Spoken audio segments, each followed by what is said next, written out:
Muchísimas gracias, querida Alexandra. Realmente es un gusto y además un honor haber recibido la invitación. Bien, y voy a tratar de abordar uno de los temas más complicados en la actualidad ecuatoriana. Yo creo muy difícil de abordar porque muchas veces podemos caer en las soluciones fáciles y eso es lo que voy a tratar de evitar el día de hoy. Eh, Hay un síntoma que se lo escucha en todo momento en la actualidad, que es esto del abuso y la desnaturalización. De hecho, la ponencia de Diana, entiendo, después de esto va a hablar justamente de casos en los cuales ya podríamos encontrar un significado a estos dos conceptos, abuso y desnaturalización, que si es que nosotros tomamos al síntoma como se lo entiende en el foro jurídico o cómo se lo ha ido llevando como parte del discurso dentro de los medios de comunicación, redes sociales, etcétera, podríamos terminar llegando a una cuestión de un significado o un significante flotante, como lo llama el ACLO, es decir, un significante, una palabra que pierde significado, ¿no? De algún modo es difícil de definir y eso es algo complicado porque un diagnóstico basado en un concepto de esas características pues va a ser muy, digamos, no va a ser lo más adecuado para generar soluciones. Y el problema es que hay un gran riesgo de confundir el síntoma con la enfermedad, ¿no? Mm, Solo para dar un ejemplo de esto, podemos ver, por ejemplo, el proyecto de ley de reformatoria de ley de garantías jurisdiccionales y control constitucional que ha sido recientemente presentado, en el cual se habla de un aumento en el número de presentación de garantías jurisdiccionales en el Ecuador y establece una trayectoria ascendente, ¿no? Del año 2018 al 2022, con 6.927 garantías jurisdiccionales en 2018 a 21.603 garantías jurisdiccionales ingresadas en la función judicial, em, lo cual es inferido por los proponentes como un signo de abuso y desnaturalización de garantías, pero podría ser eso y podría ser otras cosas, ¿no? Entonces, lo importante es evidenciar otras causas que nosotros podríamos cotejar, obviamente con información empírica a la mano. Ahora, justamente el Centro de Estudios y Difusión del Derecho Constitucional se encuentra en un proceso de reflexión en el cual estamos incorporando a la academia para discutir respecto de los temas que tienen que ver justamente con la crisis del sistema de administración de justicia constitucional. Y lo que yo les voy a presentar el día de hoy no son nada más que los resultados preliminares de este proceso, ¿sí? Que solo pasan por una constatación que parece que es obvia, pero que es importante resaltarla, que es que la Administración de Justicia Constitucional está en una crisis de carácter sistémico, ¿sí? Y cuando hablamos de una crisis de carácter sistémico, tenemos que entender entonces qué significa esto del sistema de Administración de Justicia Constitucional y tomarnos en serio la afirmación de que funciona como un sistema, ¿sí? Sabemos que es parte o probablemente podríamos decir es paralelo al sistema de administración de justicia general.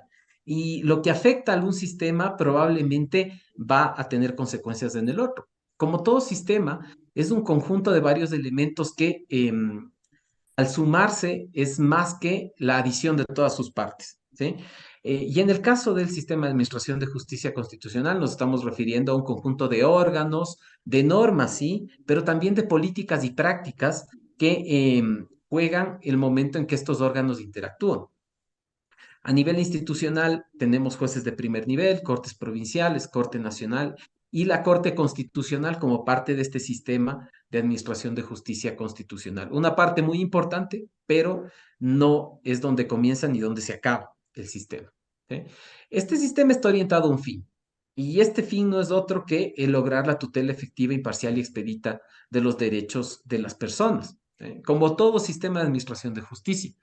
Entonces, si es que consideramos que el sistema es una suerte de ordenador, vamos a ver que lo que entra, el input de este sistema es la conflictividad social, que podríamos llamar aquella que tiene relevancia constitucional, es decir, aquella que topa a los derechos y a las instituciones políticas. ¿eh? Y como output del sistema, es decir, como el producto de, si es que el sistema funciona hacia bien, lo que deberíamos tener es derechos tutelados con las características que la Constitución establece para que estos sean efectivamente protegidos. El tema es que, claro, cuando se da una falla sistémica como la que estamos atestiguando en el momento actual, los órganos empiezan a funcionar de manera diferente. Y solo voy a poner esto un ejemplo para que entiendan a qué me refiero. Imaginemos cuando una persona se tuerce el pie, ¿no? Y empieza a cojear. En efecto, puede seguir caminando, ¿sí? Pero está estableciendo un nivel de estrés mucho mayor en la pierna que está sana. ¿Sí?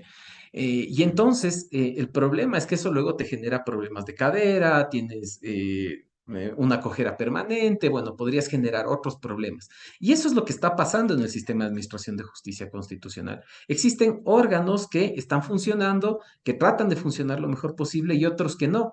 Y la tentación muy clara que existe cuando se da estos problemas es que algunos traten de generar esta ley de compensación para lograr seguir trabajando, ¿no?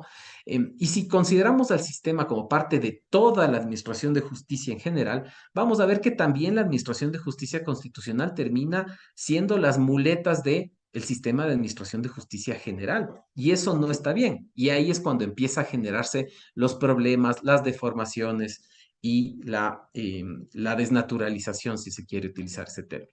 ¿Sí? Porque claro, este sistema además no está solo, ¿no? Es permeable a la interacción con agentes externos, como por ejemplo los litigantes, sí, son quienes ingresan la conflictividad social al sistema, pero además también existen otros órganos del sistema, como los órganos del sistema político, los partidos políticos, los movimientos políticos, los órganos de justicia ordinaria, la administración pública, la fuerza pública, la opinión pública, etcétera. Entonces, este no es un sistema cerrado, es un sistema abierto y abierto a que los problemas de los demás, digamos, sistemas con los que interactúa permeen a este cuando la conflictividad social de algún modo no está siendo tramitada adecuadamente en los lugares donde se debe. ¿Sí? Y además, la otra constatación que tenemos que hacer más allá de esta idea del sistema es que no es la primera vez que estamos en crisis, que la Administración de Justicia Constitucional entra en crisis. De hecho, si nosotros trazamos una trayectoria histórica, al menos desde el establecimiento de la acción de amparo constitucional en 1997 a la actualidad, vamos a encontrar que hay un movimiento dialéctico, un movimiento pendular, si se quiere, entre el momento constituyente y el ejercicio del poder constituido. ¿Sí? Tenemos momentos constituyentes en los cuales se amplía el alcance, el objeto, el alcance, la naturaleza de las garantías jurisdiccionales y tenemos momentos en que el poder constituido lo que trata de hacer es regresar o restringir o limitar el ejercicio de estas garantías se le ha llamado de muchas maneras. En este momento los llamamos abuso y desnaturalización. En algún momento también se habló del abuso eh, de la acción de amparo constitucional, se habló incluso del amparitis. Bueno, tenemos varias denominaciones a este fenómeno, ¿no? Y vemos que en 1997 teníamos un recurso de amparo constitucional, que era un recurso, no era una acción de carácter cautelar, residual, que se daba solo cuando había daño irreparable, ¿no? La ley de garantías, perdón, la ley de orgánica de control constitucional que salió en esa época reflejó esta visión súper acotada del amparo más interpretaciones del Tribunal Constitucional que nacían de la dogmática contencioso-administrativa principalmente. Después de 1998 cambiamos a una acción de amparo constitucional y por lo tanto la consideramos directa, eficaz, no residual, y que tenía por objeto la suspensión y remediación inmediata de las vulneraciones de derechos ocurridas. Claro, luego vemos que el momento en que el poder constituido empieza a actuar, el Tribunal Constitucional cerró el amparo constitucional a una acción de carácter cautelar. Después utilizó las categorías del derecho administrativo para definir lo que significa acto ilegítimo. Y también estableció un parámetro, bueno, que estaba en la Constitución, pero que le dio sentido como una suerte de caducidad de la acción de amparo por medio de la inminencia, ¿no? Después tenemos las resoluciones de la Corte Suprema de Justicia en el año 2000, que entre otras cosas tienen muchas regulaciones. La Corte Suprema de Justicia de algún modo se tomó las atribuciones que le correspondían al Tribunal Constitucional, a pesar de que esto es objeto de discusión entre varios comentaristas. Y entre otras cuestiones que hizo fue limitar o restringir la posibilidad de que el amparo constitucional sirva contra actos de gobierno. Esto generó una crisis en la acción de amparo que había sido utilizada hasta ese momento como una suerte de medida cautelar en los procedimientos contenciosos administrativos, el momento en que se da la remoción de los miembros del Tribunal Constitucional, de la Corte Suprema de Justicia y del Tribunal Supremo Electoral.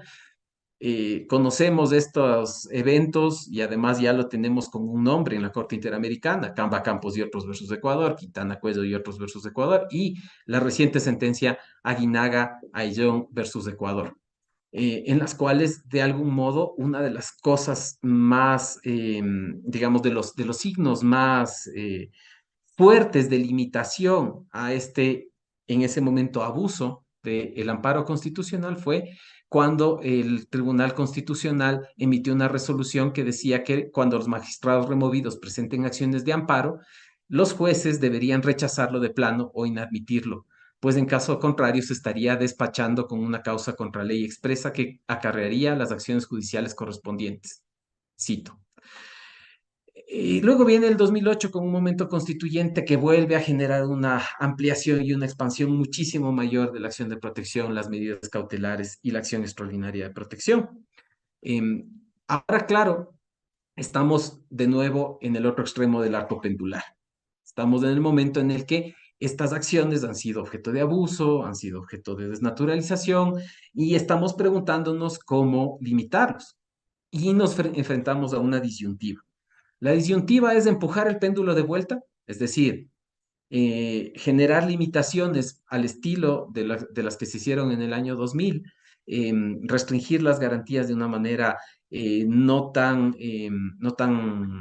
llamémosle, moderada, y empujarlo hacia lo que podría devenir en una crisis constitucional, o más bien, por el otro lado, reducir el movimiento pendular y de algún modo eliminar o tratar de reducir esta dialéctica entre el momento constituyente que amplía la garantía y el ejercicio del poder constituido que la restringe. ¿Sí? Em, y claro, ante esa disyuntiva tenemos que preguntarnos muy bien por cuáles son las causas fundamentales que hacen que este síntoma aflore. Hemos visto en el foro jurídico y ha salido mucho que los sospechosos usuales son, por un lado, la falta de conocimiento de los jueces que tienen competencia en materia constitucional y, por otro lado, la falta de especialización, ¿no? Especialización entendida como especialización orgánica, es decir, la inexistencia de jueces especializados en materia constitucional, no necesariamente entendida como especialización en términos cognitivos o especialización en términos funcionales. ¿Sí? Y por otro lado, de forma no tan prevalente, el tema de la corrupción o las amenazas a los jueces que conocen y resuelven garantías jurisdiccionales. Pero podríamos ver otros problemas que podrían ir aflorando y en nuestro proceso este preliminar de recién hacer un pequeño diagnóstico de cómo las garantías operan y cuáles son los problemas que se evidencian, vemos que hay otros problemas más, como por ejemplo problemas de diseño normativo, con la propia Constitución a la cabeza, sí también de diseño legal, pero que se extienden más allá de la Ley de Garantías Jurisdiccionales y Control Constitucional y tendrían que ser consideradas en el contexto de una reforma integral de la justicia del derecho público. Tenemos ahí al Código Orgánico de la Función Judicial, al Código Orgánico General de Procesos, incluso al Código del Trabajo. Y también existe la necesidad de generar desarrollo jurisprudencial a una velocidad un poco mayor. ¿Sí? Tenemos otros problemas relacionados, en cambio, con las políticas adoptadas por los órganos de poder público. Y aquí tenemos políticas de todo tipo de carácter jurisdiccional, de carácter administrativo, disciplinarias y además políticas de coordinación interinstitucional, que son las que se adoptan en el momento en que un órgano tiene interacción con otro y esta interacción termina siendo no tan fluida como nosotros querríamos, ¿no? Y también existen problemas relacionados con las prácticas formales e informales, ¿no? Entre esas, por ejemplo, está el hábito de los administradores de justicia que forman parte de un sistema todo el tiempo, que es el sistema de administración de justicia, entre comillas, ordinaria, ¿sí? Y que se les llama a formar parte del otro sistema de manera muy ocasional o el momento en que llega una garantía jurisdiccional y ese hábito de algún modo influye en la forma en que ellos resuelven. También sumado esto a nuestra historia como un país que digamos, ha sido durante mucho tiempo gobernado de forma autoritaria. Y esto estoy hablando durante los 200 años de historia ecuatoriana, que deja una impronta en la cultura jurídica ecuatoriana sin duda. ¿Sí? Eh, Ahora, lo que nosotros hemos identificado como tal vez principales núcleos problemáticos, y de hecho sobre ellos es que nosotros planteamos hacer la discusión, sin perjuicio de que existan otros que en efecto deberían ser considerados, tenemos al menos los siguientes. Por un lado está la relación entre la justicia ordinaria y la justicia constitucional. ¿Eh? No se puede entender los problemas de la justicia constitucional sin entender los problemas de la justicia ordinaria porque son los mismos actores, tienen la misma materia prima. El momento en que se presenta determinada demanda en la justicia contencioso administrativa y en la justicia constitucional a la vez, los hechos son los mismos y en principio el derecho también.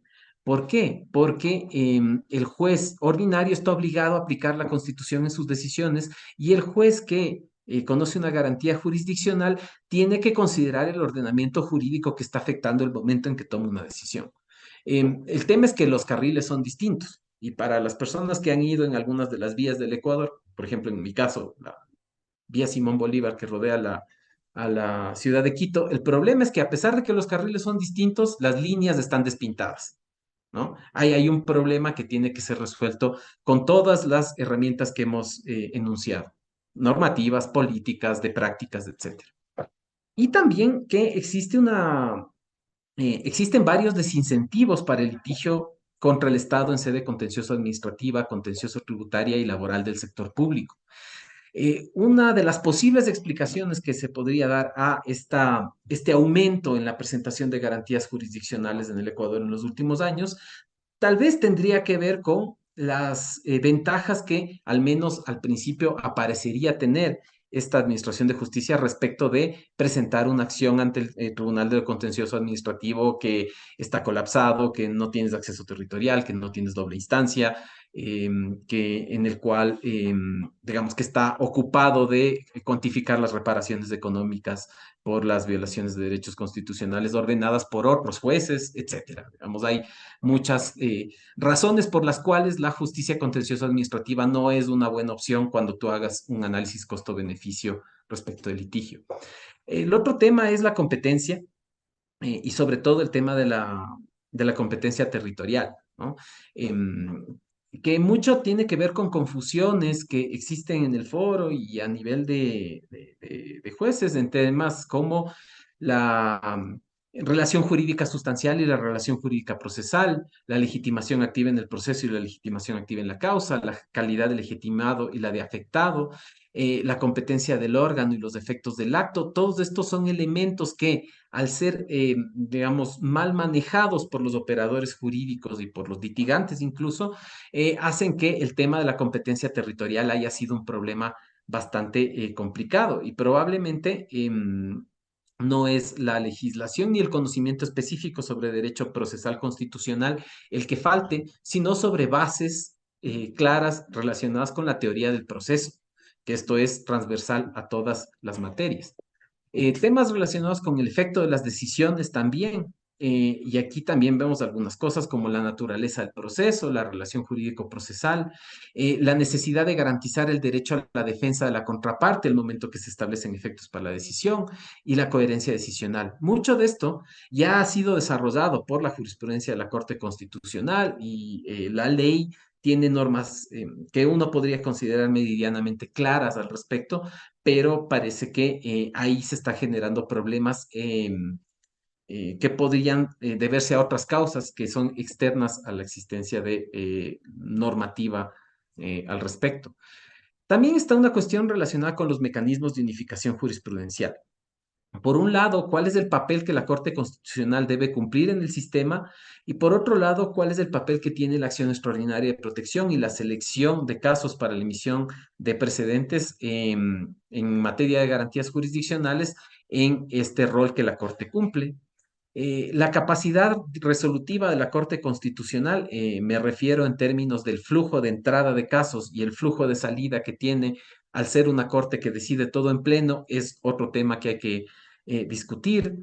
Y la velocidad del flujo de información también, porque en efecto, en una sociedad en la cual la información fluye tan rápido, los tiempos de una corte, de un tribunal, parecerían lentos, ¿no? El momento en que uno se entera de un escándalo, eh, que sucedió en determinada parte del país, probablemente querría una respuesta a la Corte que sea inmediata, pero este escándalo probablemente tenga, digamos, tenga que pasar por un procesamiento dentro del sistema de administración de justicia por medio de recursos de apelación, por medio de la presentación de acciones o la selección del caso. Y también ahí hay un problema bastante importante que es el flujo de información. Desde la Corte hacia abajo, por medio de la capacitación, la información respecto a sus precedentes y desde la Administración de Justicia hacia arriba.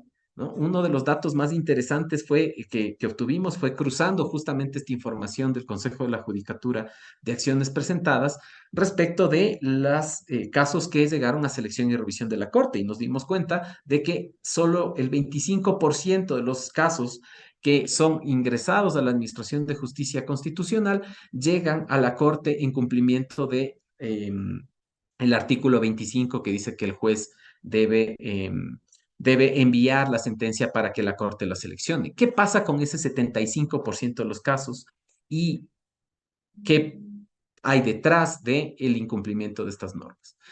Solo voy a enunciar los otros núcleos problemáticos y capaz en las preguntas alguien tenga la curiosidad de saber sobre qué tratan para no pasarme el tiempo. Está también la efectividad de las decisiones constitucionales, la reparación integral y el régimen de impugnación. Como ustedes pueden ver, es un problema más complicado del que nosotros estamos acostumbrados a ver y del que nos atrevemos a evidenciar. Y el llamado a nosotros es no confundir los síntomas con la enfermedad y tratar de buscar soluciones que sean más complejas que las que estamos acostumbrados a dar sin haber razonado de manera adecuada respecto a estos problemas. Bueno, muchas gracias. Eh, Devuelvo la palabra.